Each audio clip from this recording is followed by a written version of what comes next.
Yang terhormat kepada Ibu Kepala SD Negeri Limbangan, yaitu Bu Nuria Fathul Tanah SPD SD.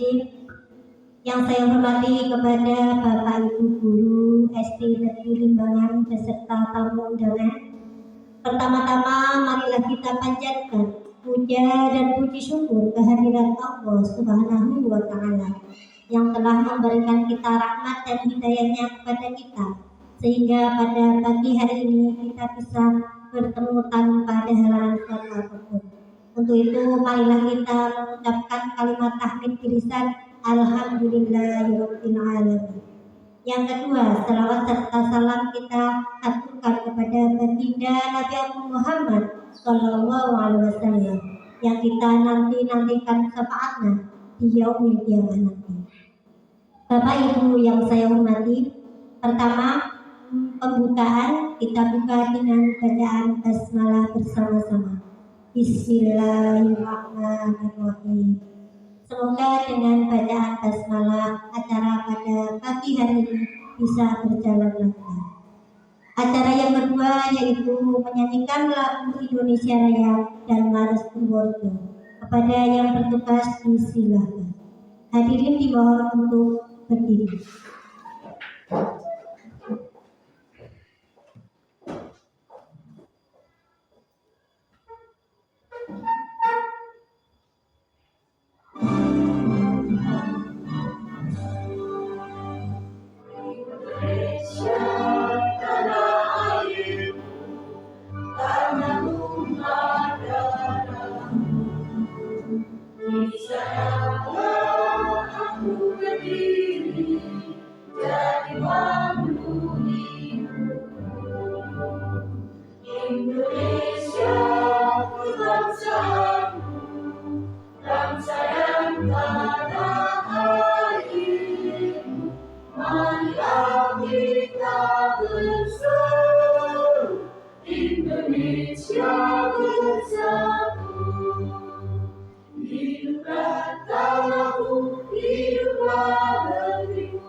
Jadi dalam berdaya saya, ayo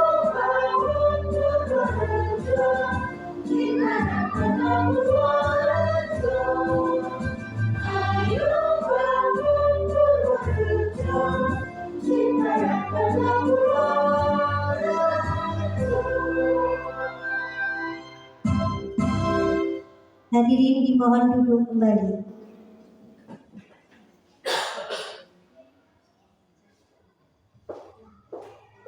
Acara selanjutnya yaitu sambutan dari Kepala SD Negeri Limbangan kepada Ibu Nuria Fathul Jannah SPD SD, disilakan.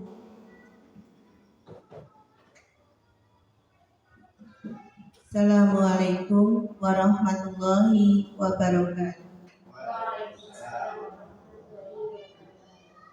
Yang terhormat Ibu Indah Murniati SPD, yang saya hormati Ibu Istiqomah dan Ibu Sri Wahyu Utami dari SD Negeri Ngaris, Bapak Ibu Guru karyawan SD Negeri Limbangan yang saya hormati.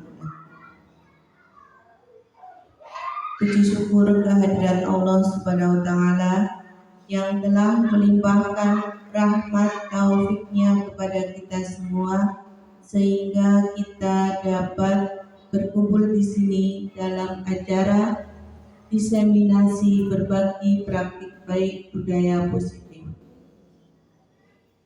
Bapak Ibu semua yang saya hormati, kegiatan diseminasi hari ini saya pribadi mendukung dan sangat mendukung sepenuhnya. Semoga sampai akhir acara nanti dapat berjalan dengan lancar dan baik, dan semua yang ada di sini dapat mengambil ilmunya dari materi yang nanti akan disampaikan oleh Ibu Indah Murniati. Kepada Ibu Indah, tetap semangat, tetap mencari ilmu, selesaikan CGP, dilakukan dengan baik, dan setidaknya ilmunya dapat dipakai sendiri, juga dapat ditularkan dengan teman-temannya, dan untuk Bapak Ibu guru yang lain termasuk saya sendiri dapat mengikuti jejak Ibu Indah nantinya untuk mengikuti program guru penggerak. Kepada Bu Wening yang sudah guru penggerak, saya mohon arahan dan dukungannya kepada yang belum mengikuti atau mendaftar program guru penggerak. Selanjutnya Bapak Ibu semua, selamat mengikuti kegiatan diseminasi berbagi praktik baik ini. Semoga kita diberi kemudahan dalam menerima ilmunya yang akan nanti disampaikan oleh Ibu Indah. Kiranya itu saja yang dapat saya sampaikan. Saya akhiri. Assalamualaikum warahmatullahi wabarakatuh.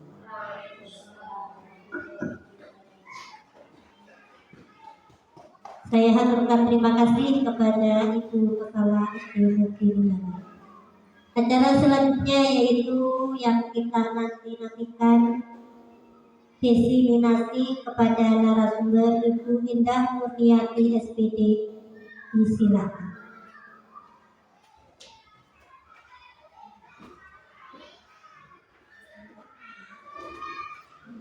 Terima kasih. Assalamualaikum warahmatullahi wabarakatuh. Masih semangat Bapak Ibu? Coba semangat pagi, luar biasa. Terima kasih. Pertama-tama marilah kita panjatkan puja-puji syukur kehadirat Ilahi Robbi yang mana pada pagi hari ini telah memberikan rahmat, taufik serta hidayahnya kepada kita semua, sehingga kita bisa berkumpul di aula SD Negeri Limbangan ini tanpa suatu haral apapun. Sholawat serta salam semoga tetap tercurahkan kepada junjungan kita Nabi Agung Muhammad Sallallahu Alaihi Wasallam yang senantiasa kita nanti-nantikan syafaatnya di yaumil qiyamah. Amin Allahumma amin. Selanjutnya saya mengucapkan terima kasih pada yang terhormat Ibu Kepala SD Negeri Limbangan, beliau Ibu Pria SPD SD. Yang kami hormati ibu-ibu guru dari SD Negeri Nglaris, terima kasih atas waktunya datang ke SD Negeri Limbangan hanya demi mensupport saya sebagai calon guru penggerak. Tidak lupa kepada Bapak Ibu guru SD Negeri Limbangan, kami ucapkan terima kasih atas waktunya bisa bergabung di pagi hari ini di acara saya itu diseminasi budaya positif. Terima kasih, dan terima kasih. Selanjutnya kita sharing-sharing saja ya Bu ya, Bapak Ibu. Karena di sini saya masih belajar, jadi kita sharing-sharing saja. Nanti apabila ada kekurangan atau apa, nanti minta bimbingan dari Ibu Uning karena Ibu Uning sudah mendahului saya. Ya, sekarang terima kasih. Ini yang pertama. Kemudian coba kita kuis dulu Bapak Ibu. Di sana coba sebutkan semua angka yang Anda lihat pada gambar di samping. Kira-kira ada angka berapa saja Bapak Ibu? Ya. Ya. Ada 6, 8, ya, 3, 9, 2, 1 ya, berarti Bapak Ibu guru sudah fokus. Tapi sebelum itu saya pengen lihat kefokusan Bapak Ibu guru. Kami mohon untuk bersedia berdiri Bapak Ibu guru. Minta maaf, coba bersedia berdiri, kemudian berhadap-hadapan. Dengan sampingnya berhadap-hadapan ya Bapak Ibu guru, biar saling mengenal, bukan? Sekarang acungkan telunjuknya dulu, ya, terima kasih. Kalau sudah, sekarang coba diputar sesuai jarum jam, sesuai instruksi dari saya ya Bapak Ibu guru. Coba ke kanan berarti, terus diputar sesuai jarum jam. Lebih cepat lagi, cepat, slow, sekarang slow, cepat lagi, lebih cepat. Sekarang tunjuk dagu,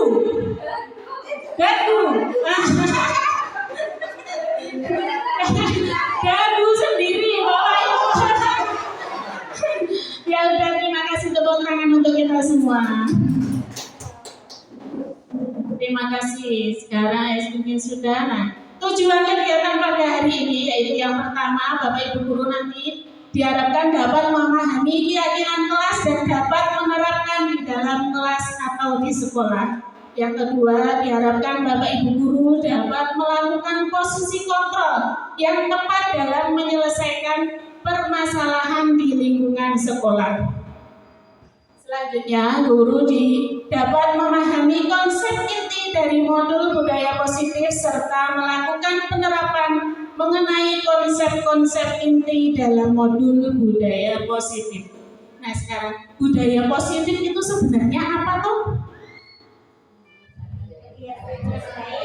Ya, betul, nanti kita bahas. Sekarang saya pengen tanya dulu, hukuman itu dapat mendisiplinkan anak, setuju atau tidak? Hukuman dapat mendisiplinkan anak, setuju atau tidak Bapak Ibu? Ada yang setuju, ada yang tidak, nanti kita bahas tadi. Kemudian yang kedua, pemberian hukuman dengan hal positif seperti membaca atau membersihkan halaman sekolah itu dapat meningkatkan disiplin anak, betul atau tidak? Setuju atau tidak Bapak Ibu guru?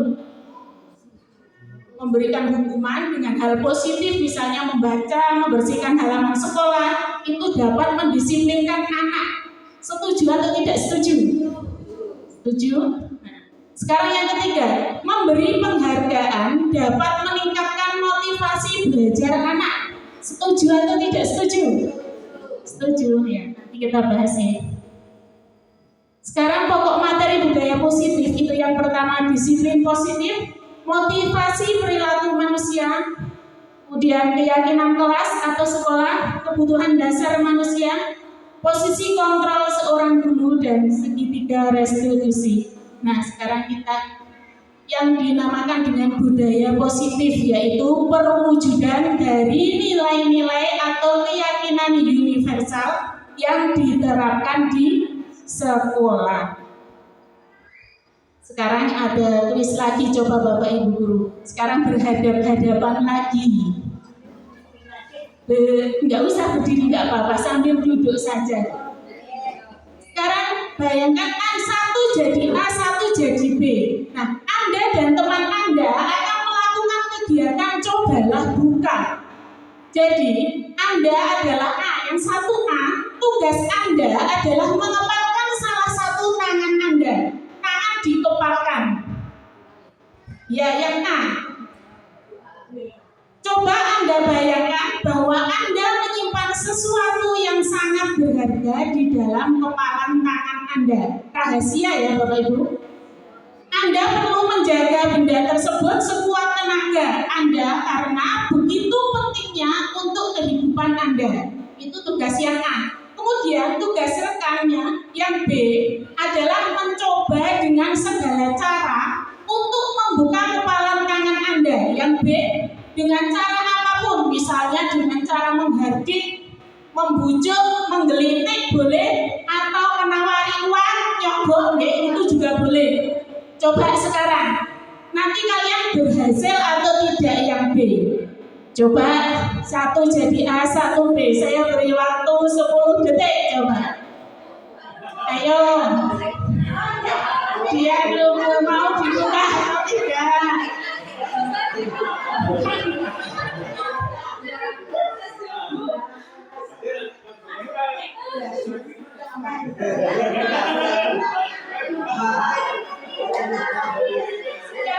Sudah Bapak Ibu Guru, berhasil atau tidak Bapak Ibu Guru?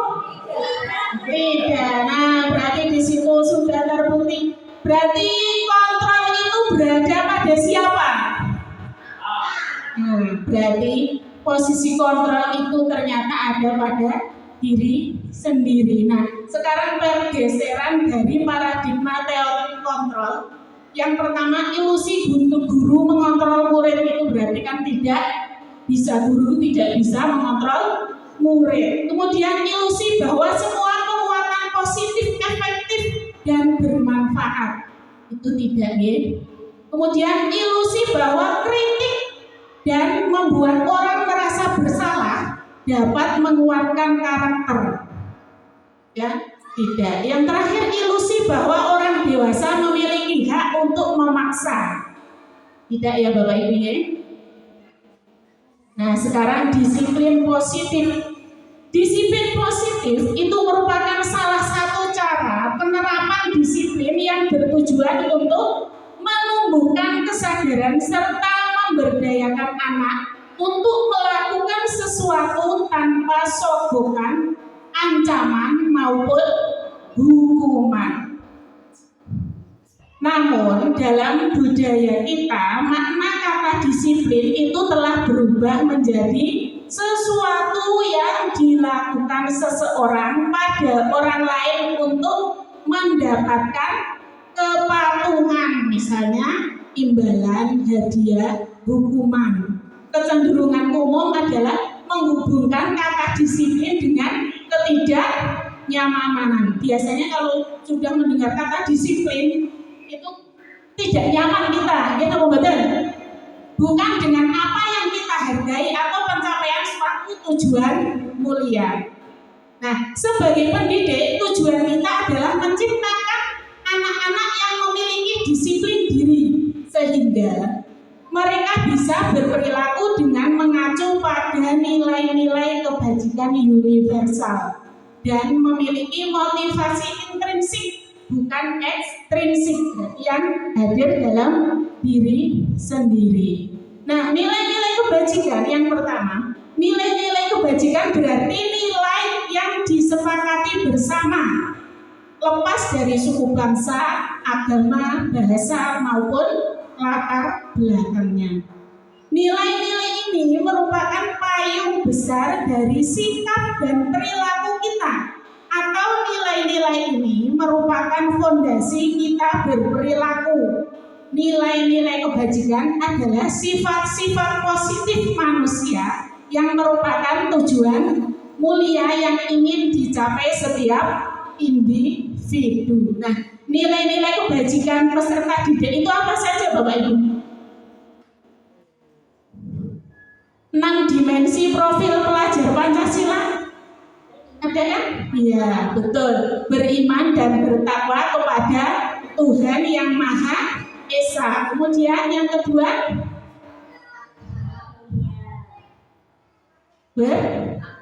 itu nomor 1 ya. Beriman dan bertakwa kepada Tuhan yang Maha Esa dan berakhlak mulia. Kemudian mandiri, kreatif, bernalar kritis, disiplin, dan gotong royong. Kreatif tadi sudah nih.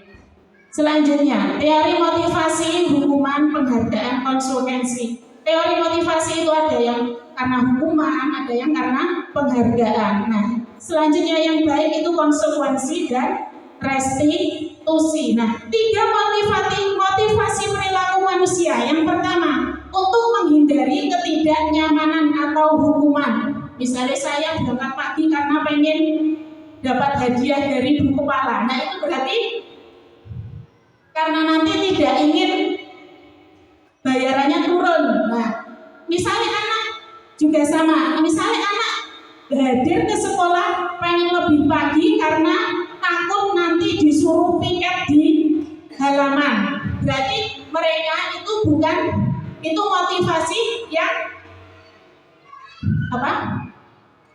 Hukuman, ya, menghindari hukuman. Kemudian yang kedua, untuk mendapatkan imbalan atau penghargaan dari orang lain. Karena saya pengen dipuji, misalnya karena saya pengen dapat bintang 2 untuk anak atau dan lain sebagainya. Yang ketiga, ini yang ingin kita capai, yaitu untuk menjadi orang yang mereka inginkan dan menghargai diri sendiri dengan nilai-nilai yang mereka percaya.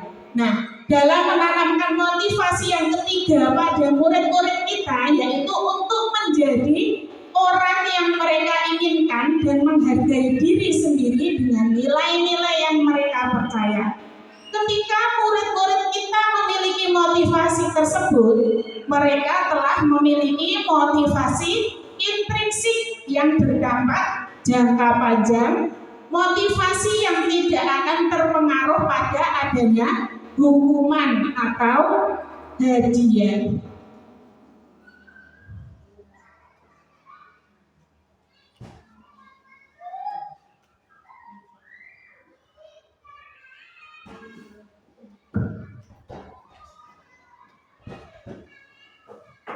Selanjutnya,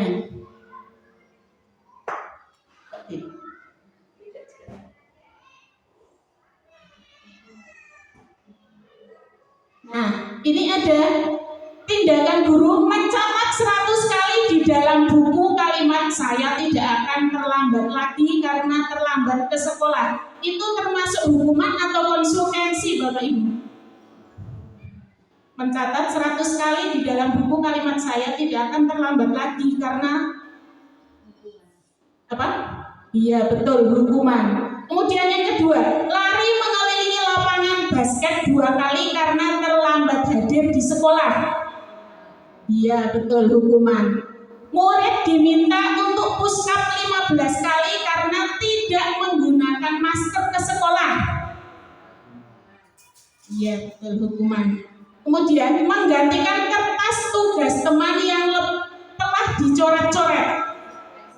Iya, betul, konsekuensi. Membersihkan tumpahan air di meja tulis karena tersenggol pada saat belajar. Iya, betul. Murid disuruh untuk tidak mengenakan sepatu seharian di sekolah karena tidak mengenakan sepatu hitam. Konsekuensi atau hukuman? Iya, betul, hukuman. Lari mengelilingi basket 2 kali karena terlambat 10 menit untuk pelajaran PJOK. Hukuman atau restitusi atau konsekuensi. Lari mengelilingi lapangan basket 2 kali karena terlambat 10 menit untuk pelajaran PJOK. Beda kalau yang pertama tadi karena terlambat hadir ke sekolah. Kalau ini di pelajaran PJOK. Berarti konsekuensi. Nah, antara hukuman, konsekuensi, dan restitusi sekarang. Kalau hukuman itu sesuatu yang menyakitkan harus terjadi. Kalau konsekuensi sesuatu harus terjadi. Sedangkan restitusi merupakan pilihan. Misalnya terlambat ke sekolah, anak tidak tahu hukumannya apa, tapi oleh guru dihukum misalnya suruh push up atau suruh mencatat tadi tidak akan terlambat lagi 100 kali. Itu kan sangat menyakitkan bagi murid kita sendiri, kadang orang dewasa juga takut dihukum toh. Nah, yang kedua, sesuatu yang terjadi, misalnya kita menumpahkan air ya, kita konsekuensinya membersihkan. Kemudian restitusi merupakan pilihan. Yang selanjutnya tidak nyaman untuk murid atau anak untuk jangka waktu panjang. Biasanya kalau anak yang dapat hukuman itu nanti akan jadi pendendam. Awakah diulang kayak berganti kayak galak. Nah, itu anak menjadi pendendam kalau kita sering menghukum anak. Kalau kita memberikan konsekuensi, itu tidak nyaman untuk murid atau anak untuk jangka waktu yang pendek. Sedangkan restitusi menguatkan untuk murid atau anak dalam jangka waktu panjang. Selanjutnya, dalam hukuman, korban itu mendapatkan keadilan. Kalau konsekuensi, korban bisa diabaikan. Kalau kita menggunakan restitusi, korban mendapatkan ganti.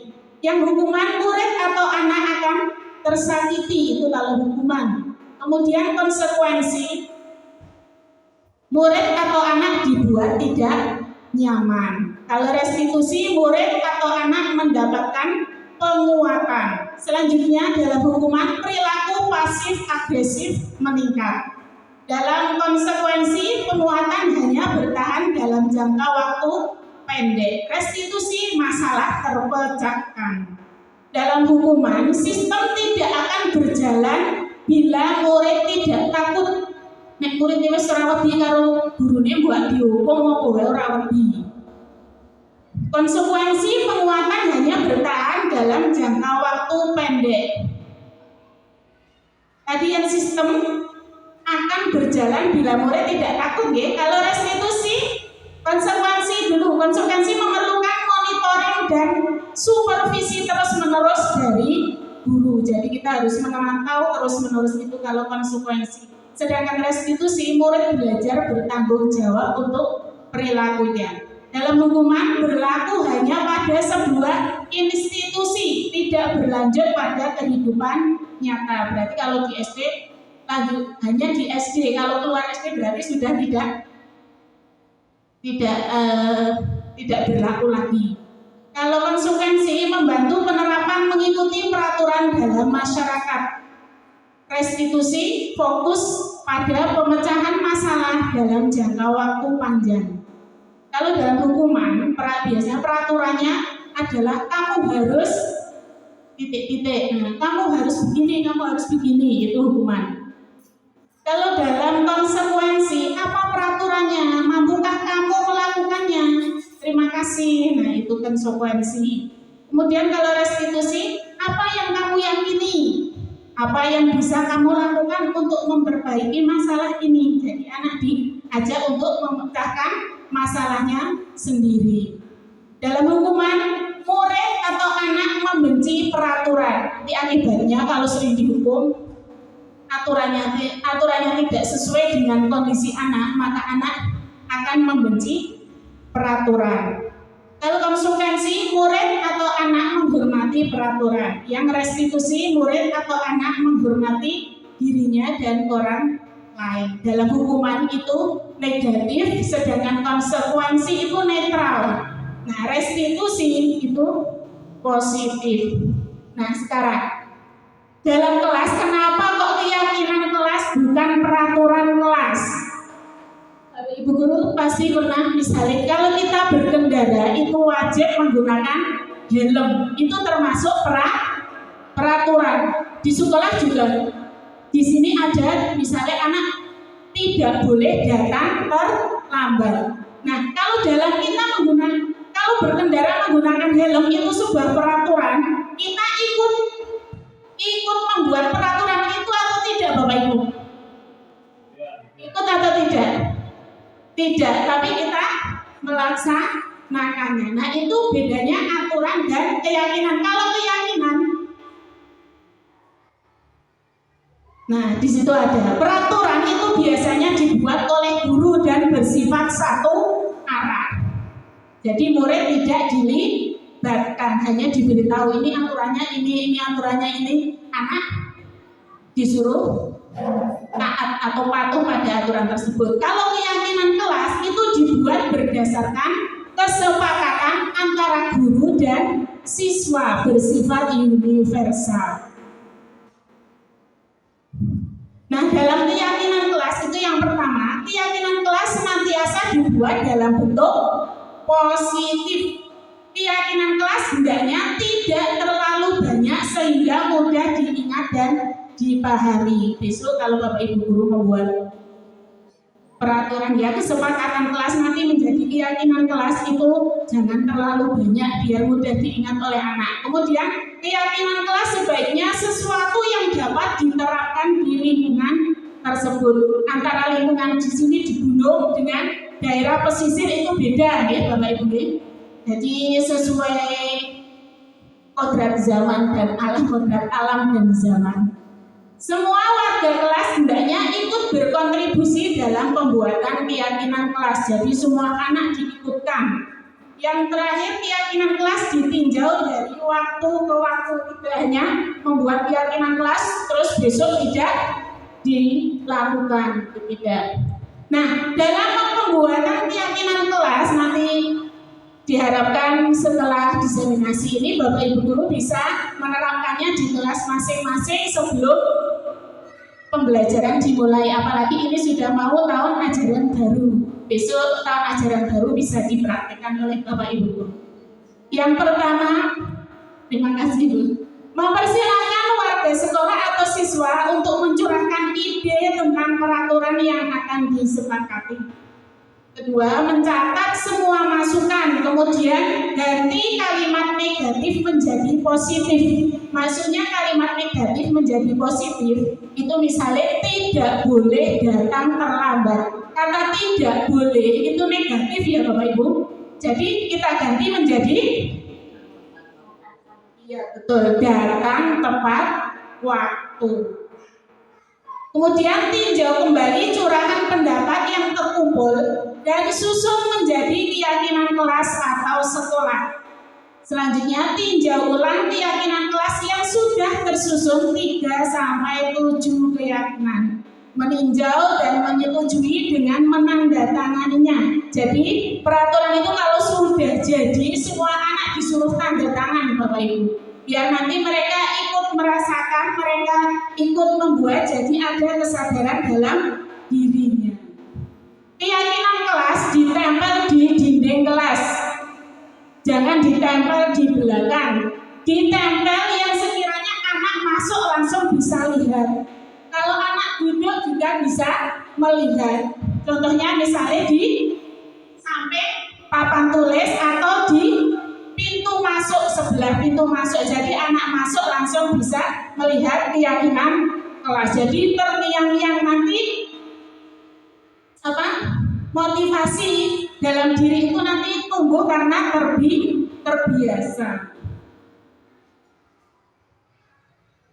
Nah, ini yang sudah saya praktekkan, yaitu membuat keyakinan kelas 3. Yang pertama, berdoa sebelum dan sesudah belajar. Ini hasil dari kesepakatan dari anak-anak sendiri. Menjaga kebersihan kelas dan sekolah, kemudian datang tepat waktu, menghormati dan menghargai guru yang sedang menjelaskan atau berbicara. Kemudian meminta izin sebelum keluar kelas dan mengumpulkan tugas tepat waktu. Selanjutnya yaitu 5 kebutuhan dasar manusia. Yang pertama, bertahan hidup, kemudian kesenangan, kebebasan, cinta dan kasih sayang, kemudian penguasaan. Nah, 5 kebutuhan dasar tersebut, yang pertama, kebutuhan bertahan hidup. Kita hidup itu pasti punya kebutuhan dasar. Yang pertama, kebutuhan yang bersifat fisiologis, sehat jasmani, rohani, kemudian punya rumah. Kebutuhan biologis seperti reproduksi, adaptasi, psikologis seperti rasa aman dan nyaman, itu merupakan kebutuhan bertahan hidup. Yang kedua, kasih sayang dan rasa diterima. Kita juga butuh kasih sayang dan rasa diterima. Kebutuhan akan hubungan dan koneksi sosial. Kebutuhan untuk memberi dan menerima kasih sayang. Yang ketiga, penguasaan, yaitu kita butuh pengakuan atas prestasi dan keterampilan kita didengarkan. Yang keempat, kebebasan, suka mencoba hal baru, tidak terpengaruh teman. Misalnya mau berangkat sekolah, yang lainnya lewat jugangan, dia pengen sendiri lewat sebelah utara, itu bisa seperti itu. Jadi kebebasan, bebas, arek milih di sak-sae. Selanjutnya, kesenangan, itu kebutuhan untuk mencari kesenangan, bermain dan tertawa. Ya, nah, kita shopping itu juga termasuk kesenangan. 5 posisi kontrol. Yang pertama, ini untuk kita penting sekali Bapak Ibu. 5 posisi kontrol yaitu penghukum, pembuat merasa bersalah, teman, pemantau dan juga manajer. Kita bahas satu-satu. Yang pertama, penghukum. Seorang penghukum itu bisa menggunakan hukuman fisik maupun verbal. Guru-guru yang menerapkan posisi penghukum itu akan berkata, biasanya patuhi aturan saya, kalau tidak awas. Nah, kata awas itu berarti sudah tergolong dalam penghukum. Kamu selalu saja salah, kenapa sih? Nah, itu juga penghukum. Mesti sira sing terakhir, itu juga sama, itu penghukum.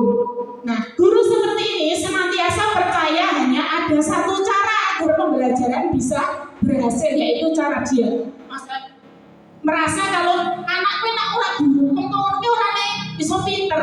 Nah, itu berarti masih ada penghukum, posisi penghukum dalam diri kita. Penghukum biasanya dengan nada suara tinggi, bahasa tubuh, misalnya mata melotot sambil tunjuk-tunjuk jari, menghadap atau mentempel. Nah, itu penghukum. Selanjutnya, pembuat merasa bersalah. Pada posisi ini biasanya guru akan bersuara lebih lembut. Pembuat rasa bersalah akan menggunakan keheningan yang membuat orang lain merasa tidak nyaman, bersalah atau rendah diri. Kata-kata yang keluar dengan lembut akan seperti, ibu sangat kecewa sekali dengan kamu. Nah, berapa kali Bapak harus memberitahu kamu? Nah, biasanya dulu saya juga sebelum menjadi calon guru penggerak, sebelum mendapat ilmu ini juga saya pernah menjadi pembuat rasa bersalah Bapak Ibu. Biasanya anak akan malas seperti, nah apa orang malas karo wong tuane. Nah, itu jebule itu tidak boleh Bapak Ibu. Itu membuat rasa bersalah pada diri anak. Di posisi ini murid akan memiliki penilaian diri yang buruk tentang diri mereka. Murid merasa tidak berharga dan telah mengecewakan orang-orang yang disayanginya. Orang malas kalau guru. Nah, sekarang teman. Guru pada posisi ini tidak akan menyakiti murid, namun akan tetap berupaya mengontrol murid melalui persuasi. Guru di posisi teman menggunakan hubungan baik dan humor atau mempengaruhi seseorang. Mereka akan berkata, ayo bantulah bu guru, ya, nah, misalnya seperti itu. Atau Ayo, ingat tidak bantuan ibu selama ini? Ya sudah, kali ini tidak apa-apa. Siswa coba ini meneh, nanti bu guru bantu. Nah itu sebenarnya tidak baik, kurang tepat ya Bapak Ibu. Nah dalam posisi memantau berarti mengawasi. Nah pada saat kita mengawasi, kita bertanggung jawab atas perilaku orang-orang yang kita awasi. Posisi pemantau berdasarkan pada peraturan-peraturan dan konsekuensi. Pertanyaan yang diajukan seorang pemantau biasanya, peraturannya apa? Apa yang telah kamu lakukan? Sanksi atau konsekuensinya apa? Nah, seorang pemantau itu sangat mengandalkan penghitungan catatan data yang dapat digunakan sebagai bukti atas perilaku seseorang. Posisi yang terakhir yaitu manajer. Manajer adalah posisi di mana guru berbuat sesuatu bersama dengan murid, mempersilahkan murid mempertanggungjawabkan perilakunya, mendukung murid agar dapat menemukan solusi atas permasalahannya sendiri. Posisi ini penekanan bukan pada kemampuan membuat konsekuensi, namun dapat berkolaborasi dengan murid bagaimana memperbaiki kesalahan yang ada. Seorang manajer akan berkata, apa yang kita yakini sesuai keyakinan kelas yang telah dibuat. Kalau kita belum memiliki keyakinan kelas berarti kan belum ya Bapak Ibu. Saya juga dulu sebelum membuat keyakinan kelas, posisi manajer kayaknya belum ada dalam diri saya. Nah, apa kamu meyakininya? Apa rencana kamu untuk memperbaiki hal ini? Nah, itu untuk posisi manajer. Nah, 5 posisi kontrol restitusi. Yang pertama, dalam penghukum itu tadi sudah ini Bapak Ibu ya, hasilnya tadi juga sudah. Nah, kemudian setelah kita tadi tahu posisi kontrol kita, nah kalau ada masalah kita diharapkan bisa meletakkan di mana posisi kita dengan menggunakan segitiga restitusi. Merancang sebuah tahapan untuk memudahkan para guru dan orang tua dalam melakukan proses untuk menyiapkan anaknya untuk melakukan restitusi bernama segitiga restitusi. Tidak hanya sebagai Bapak Ibu guru, tapi ini juga berguna bagi kita sebagai ibu atau orang tua di rumah. Nah, 3 langkah segitiga restitusi yaitu yang pertama, menstabilkan masalah. Kita semua akan melakukan hal terbaik yang bisa kita lakukan, itu contohnya kata-katanya seperti itu.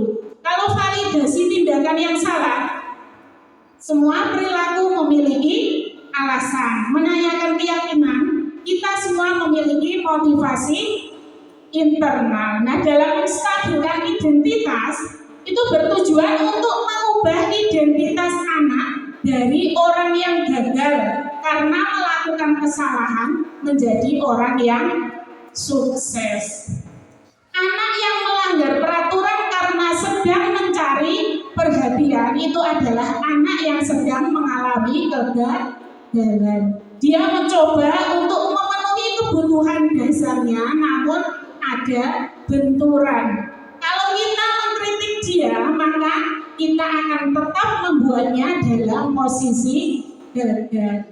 Kalau kita ingin ia menjadi reflektif, maka kita harus meyakinkan si anak dengan cara mengatakan kalimat-kalimat ini. Misalnya, berbuat salah itu tidak apa-apa.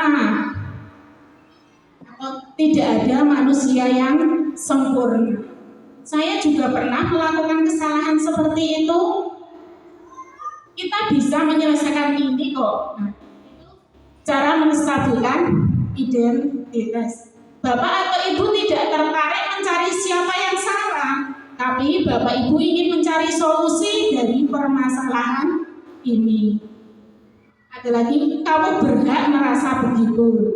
Apakah kamu sedang menjadi teman yang baik buat dirimu sendiri? Nah, itu kata-kata dalam menstabilkan identitas. Selanjutnya, validasi tindakan yang salah. Setiap tindakan kita lakukan dengan suatu tujuan, yaitu memenuhi kebutuhan dasar. Kita mau melakukan sesuatu, pasti ada motivasi kita untuk memenuhi kebutuhan dasar kita. Kalau kita memahami kebutuhan dasar apa yang mendasari sebuah tindakan, kita akan bisa menemukan cara-cara paling efektif untuk memenuhi kebutuhan tersebut. Kalimat-kalimat yang di bawah ini coba mungkin terdengar asing buat guru, namun bila dikatakan dengan nada tanpa menghakimi, itu akan memvalidasi kebutuhan mereka. Contohnya, padahal kamu bisa melakukan yang lebih buruk dari ini ya. Lagi, kamu pasti punya alasan mengapa melakukan hal itu. Kamu patut bangga pada dirimu sendiri karena kamu telah melindungi sesuatu yang penting buatmu. Kamu boleh mempertahankan sikap itu, tapi kamu harus menambahkan sikap yang baru. Nah, jadi anak bisa berpikir salahnya apa dengan rasa kesadaran diri. Selanjutnya menanyakan keyakinan. Setiap tindakan kita dilakukan dengan suatu tujuan, yaitu memenuhi kebutuhan dasar. Kalau kita memahami kebutuhan dasar, apa yang mendasari sebuah tindakan, akan bisa ditemukan cara-cara paling efektif. Tadi ini menanyakan keyakinan. Kalimatnya, padahal kamu bisa melakukan yang lebih buruk dari ini. Kamu pasti punya alasan mengapa melakukan hal itu. Kamu patut bangga pada dirimu sendiri karena kamu telah melindungi sesuatu yang penting buatmu. Seperti tadi, menggenggam, itu kita punya rahasia. Itu kalau kita pengen buka atau tidak, itu berarti posisi kontrolnya ada pada diri kita sendiri. Nah, Bapak Ibu Guru, ini ada sedikit contoh aksi nyata saya, yaitu membuat keyakinan kelas.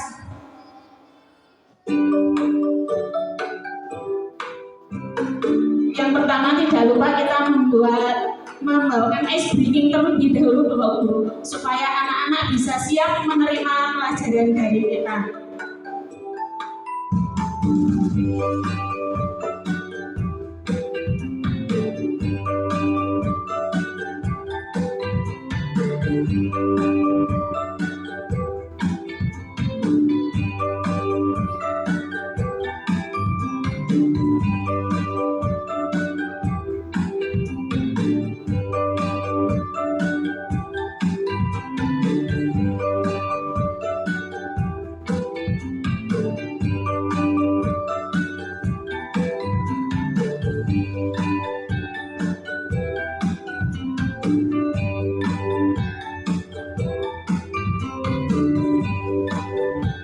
Ini membagian sticky note untuk pendapat anak-anak masing-masing, karena setiap pendapat anak pasti menginginkan peraturan berbeda-beda dan membuat kalimat sesuai dengan keinginannya sendiri. Ternyata mereka juga senang kalau diajak membuat keyakinan kelas.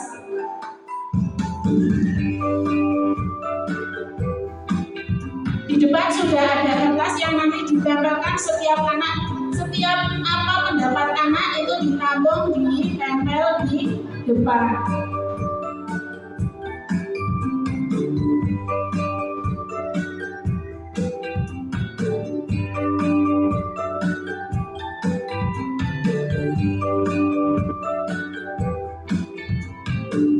Nah, itu memilih dikelompokkan.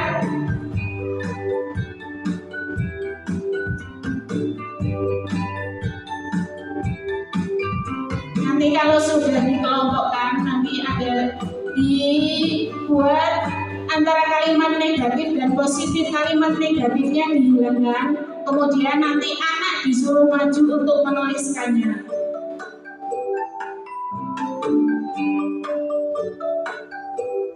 Tidak lupa dikelompokkan dulu ya Bapak Ibu, misalnya kebersihan semuanya, kemudian yang disiplin semuanya, nanti kan dijadikan satu, dikumpulkan terus dibuat satu kalimat yang menampung itu semua.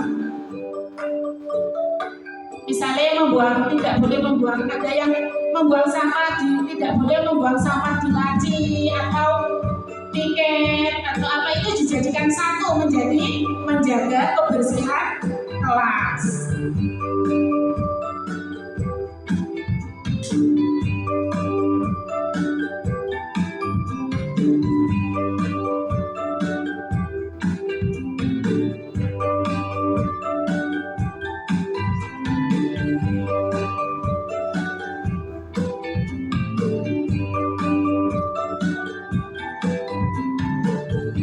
Saat waktu menempel atau itu ternyata anak juga antusias, pengennya berebut.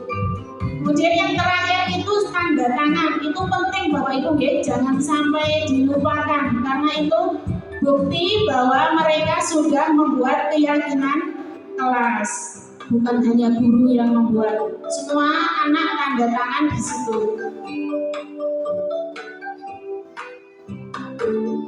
Letak tanda tangan juga bebas, boleh di atas, boleh di bawah, terserah anak maunya bagaimana, karena kita itu menghamba pada anak sesuai filosofi Ki Hajar Dewantara.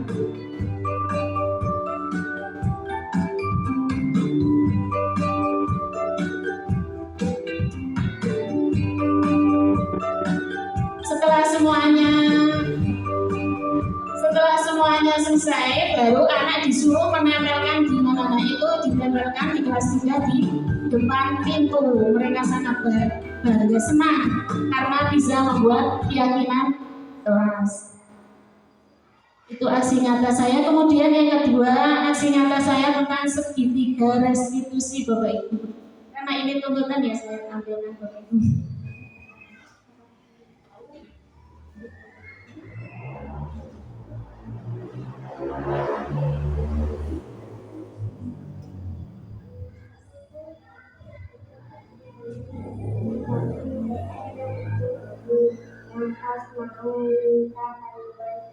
Tidak boleh, saya bilang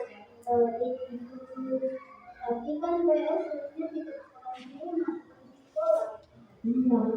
itu apa ya, masalahnya karena anak itu tidak garap PR, kemudian di kelas dia ingin mencontek temannya, tapi temannya tidak boleh. Pada akhirnya mereka saling bermusuhan di padu tengah kelas. Nah, saat itu baru saya panggil, kemudian yang pertama itu menstabilkan identitas dulu. Sebelumnya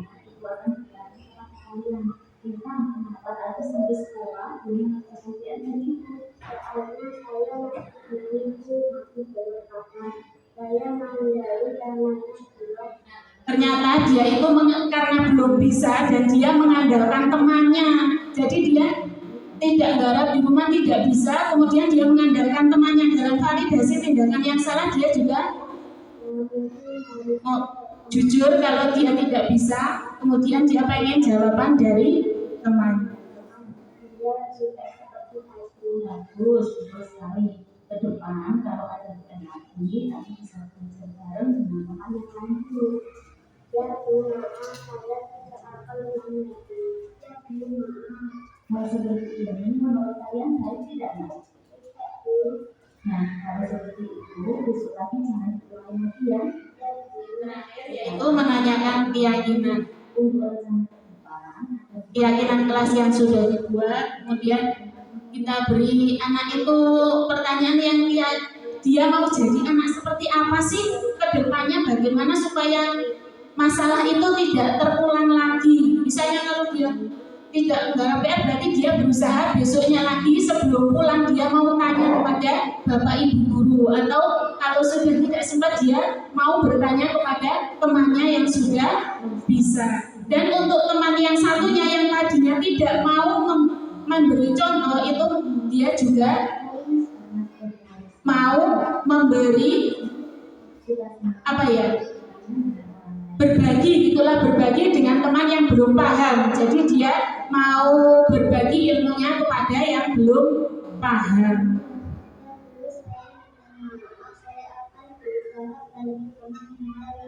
Setelah menanyakan keyakinan, ternyata mereka sudah tahu salah mereka bagaimana dan mereka juga bisa memecahkan masalahnya sendiri. Itu harapan dari segitiga restitusi. Terima kasih Bapak Ibu Guru, ternyata sudah selesai. Nah, kesimpulannya bahwa kita itu tidak bisa mengontrol murid. Murid itu bisa, yang mengontrol itu diri kita sendiri. Diri murid sendiri, kita hanya bisa memotivasi supaya anak itu punya motivasi dalam diri sendiri. Jadi seperti membuat kebiasaan-kebiasaan yang baik. Nanti anak akan terbiasa, kemudian menjadi motivasi intrinsik. Anak tidak mengharap melakukan sesuatu, tidak mengharap imbalan atau tidak karena hukuman. Jadi datang dengan kesadarannya sendiri. Kemudian kita sebagai guru, seperti pemikiran Ki Hajar Dewantoro, itu kita diibaratkan seperti petani Bapak Ibu. Petani yang ingin menanam benih, murid diibaratkan padi. Apakah kita menanam padi bisa ditanam jagung Bapak Ibu? Bisa dipanen jagung Bapak Ibu? Tidak toh? Berarti padi tetap tumbuhnya padi, tinggal bagaimana cara kita memupuknya, kemudian menjaganya supaya menjadi padi yang berisi. Nah, itu tugas kita. Demikianlah Bapak Ibu Guru, diseminasi budaya positif yang telah saya sampaikan. Semoga bermanfaat. Mohon maaf atas segala kesalahan. Semoga kita bisa kedepannya bisa bisa merubah cara kita mendidik kepada murid kita menjadi murid yang lebih baik lagi. Dan semoga kita juga bisa menjadi tuntunan bagi murid kita, menjadi contoh bagi murid kita. Terima kasih Bapak Ibu Guru atas waktunya. Mohon maaf atas segala kesalahan. Semoga ini bermanfaat untuk kita semua. Terima kasih. Saya akhiri. Assalamualaikum warahmatullahi wabarakatuh.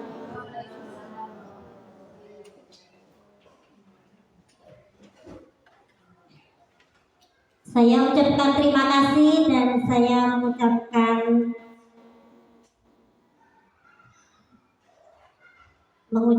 banyak terima kasih kepada narasumber kami, yaitu Bu Hendah Murniati yang telah memberikan banyak informasi. Dari sini kami sebagai peserta mendapat ilmu yang banyak sekali. Semoga bisa menerapkan dalam mendidik putra-putri di sekolah masing-masing. Saya sebagai pembawa acara dari awal sampai akhir pasti banyak kesalahan. Kami mohon maaf yang sebesar-besarnya. Assalamualaikum warahmatullahi wabarakatuh.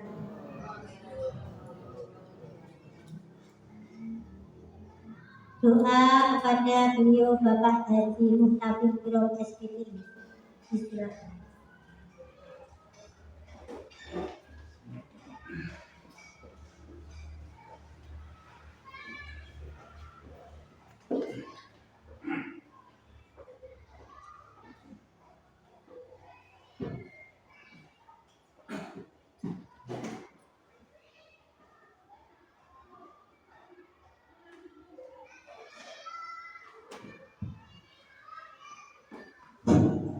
Assalamualaikum warahmatullahi wabarakatuh. Bapak Ibu yang kami hormati, marilah kita tutup acara pada pagi hari ini dengan berdoa bersama. Semoga apa yang telah kita terima, semua ilmu yang kita dapatkan pada kesempatan pagi siang hari ini akan menjadi ilmu yang bermanfaat dan barokah. Amin.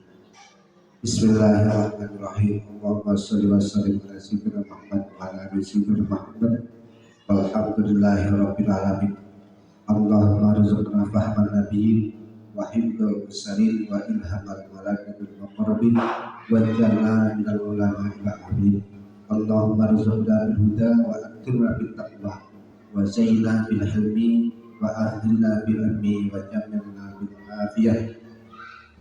Allahumma ya Allah, sahilna kulla umur umara di dunia wa akhirah bi rahmatika ya arhamar rahimin. Allahumma jalna wa auladana wa talabidana wa kalimatana min ahli ilmi wa ahli Quran wa ahli khair wa la taj'alna wa iyyakum min ahli syarri wa ghair innaka ala kulli syai'in qadir. Rabbana atina fid dunya hasanah wa fil akhirati hasanah wa qina adzabannar. Wa sallallahu ala sayyidina Muhammadin walhamdulillahi rabbil alamin. Wassalamualaikum warahmatullahi wabarakatuh.